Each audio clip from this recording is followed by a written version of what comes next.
Segment 3. It's the magic number. It's the magic number. And it's also $750,000 into the show. It is. Yeah. Good place to come in. And I have my $1 million baby with me today. $1 million baby. I do. This is Miss Amy Matthews. She is, first of all, my bestie. This is true. My best girl for 25 years now. Oh. And also she's kind of a big deal in the whole HR world. In the HR world. Human resources If that's for all you even a thing. knuckleheads out there. It is a thing. Amy, can you tell us who are you in this town when it comes to HR besides the HR lady? I am just what they consider an industry veteran. So I've been around in Las Vegas my entire professional career, and I found HR when my daughter was born about 11 years ago. So I have a ton of experience in handling all things human resources. Okay, and you stepped backwards into a new position for a company that's been around a long time, actually an organization that's been around in Nevada for a long time, Yep. the Nevada Association of Employers. Correct. Who are they and why should anybody watching care? Everybody should care about NAE. They are a nonprofit agency. Been in Reno since 1938. Fascinating part about them is they came into being as an anti-union response back in the day. So it was like, hey Nevada, you're going to go union? We're going to give you something for other businesses who still want a resource, and Yeah. we're providing a resource to this day. It is. We're still, we're fine with unions. It's not that we're not, but it's a fun story for the Wild Wild West, how they came It to be. is, and especially for, and that kind of makes sense for me because the Nevada Association of Employers is pretty darn well known up in northern Nevada. Right. They are working on getting out of obscurity here in southern Nevada, a more liberal area. But yeah, I mean, generally for unions that were anti-unions tend to be more conservative. Those independent Republican business owners that really want to, on their own merit, create a wonderful, safe environment for their employees that's going to keep their employees to stay and help with employee retention. So how does the NAE help businesses with employee retention, with government regulation and compliance, and with the really not so sexy, I'm sorry to offend you, category of human resources? Well, what we do is, because we're a nonprofit, our resources are very affordable for employers. So we provide a resource and an outlet. So for example, think a small mom and pop shop, they have 6 people. Well, whether you know it or not, 6 people, there's a lot of labor laws that you have to follow. And what happens to these small business owners time and again is they don't know, they're ignorant. But ignorance is not an excuse. Right. You still get the fine, you still get in trouble. So we can provide all the compliance, we can write your handbook, review your handbook. Maybe you didn't even know you needed some of these policies that are out there.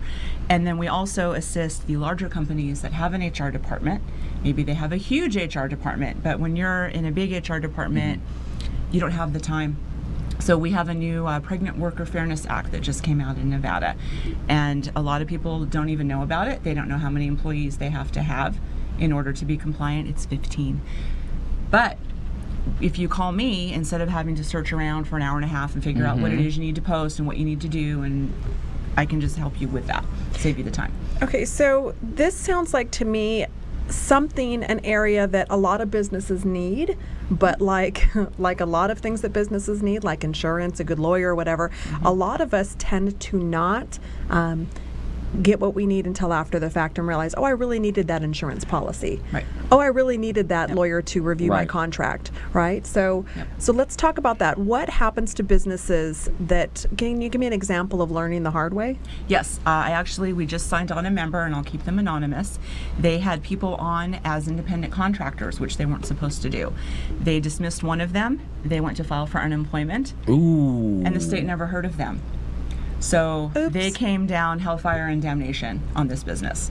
And it's fines, and it's back taxes, and it's a whole big mess. So But can if you, it, but Go ahead. Sorry. No, I'm sorry. no, But- I got Dan but- interested. But if the business, I don't know if they're, hey, what do they call it when they get, like the dancers get at the end of the year, 1099 or whatever you get.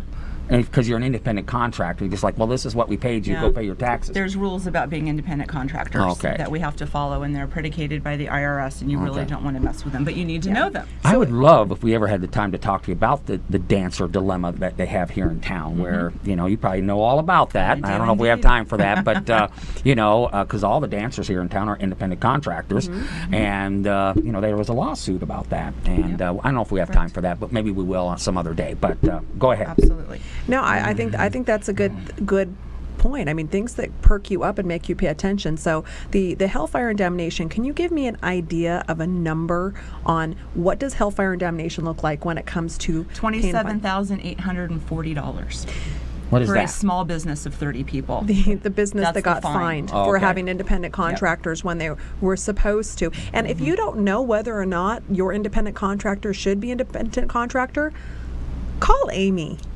She'll talk to you. She'll I will. advise you. Right. She does a ton of stuff as a nonprofit organization. They do a ton of stuff, community outreach and information for free. But I want to compare that $27,000 fine with what a membership costs for the Nevada Association of Employers. So what does a business membership cost? The average business with about 50 employees will pay around $1,100 a year Okay. to join NAE. And Okay. what you get for that price is you get me on retainer, you get Thorin Towler, who is our executive director. He is the former labor commissioner of the state of Nevada. So he has probably forgotten more than we will ever know, and he's an excellent resource. We also have Audra Parton, she's a labor attorney as well.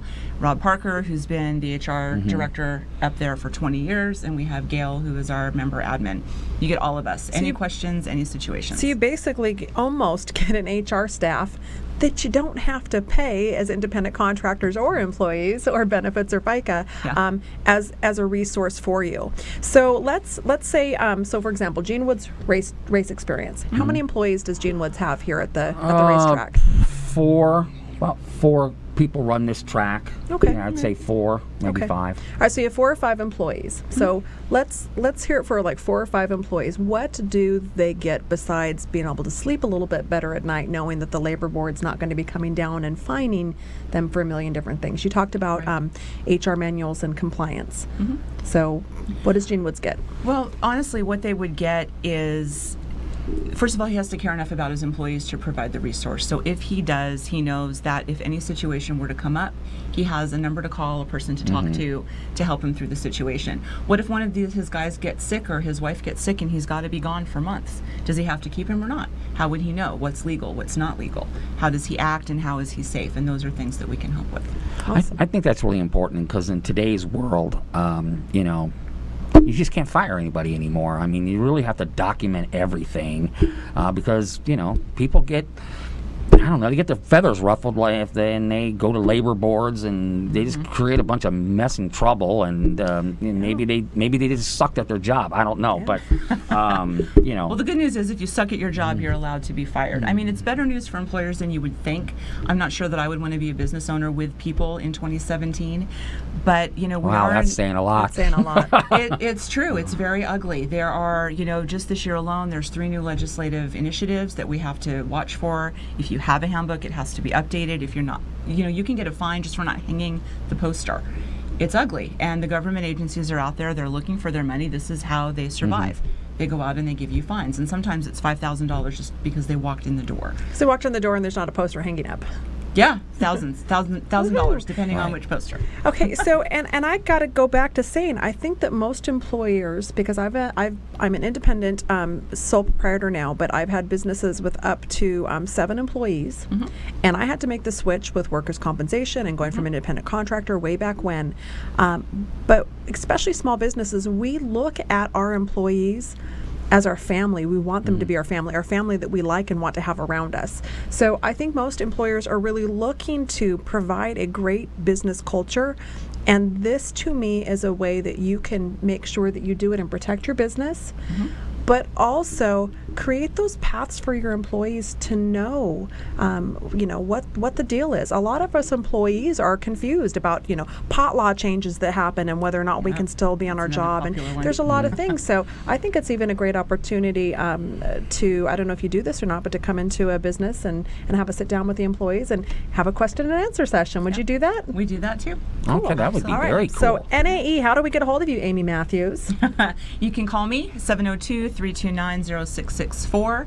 Our website is nevadaemployers.org. A Matthews with 2 T's at nevadaemployers.org. All right, so much fun. Let's do it again. Come back and talk about the strippers in Las Vegas. And recreational pot. Woohoo! Pot and strippers, boy, that's a show. It's Las Vegas. We'll be back for segment 4 right after this.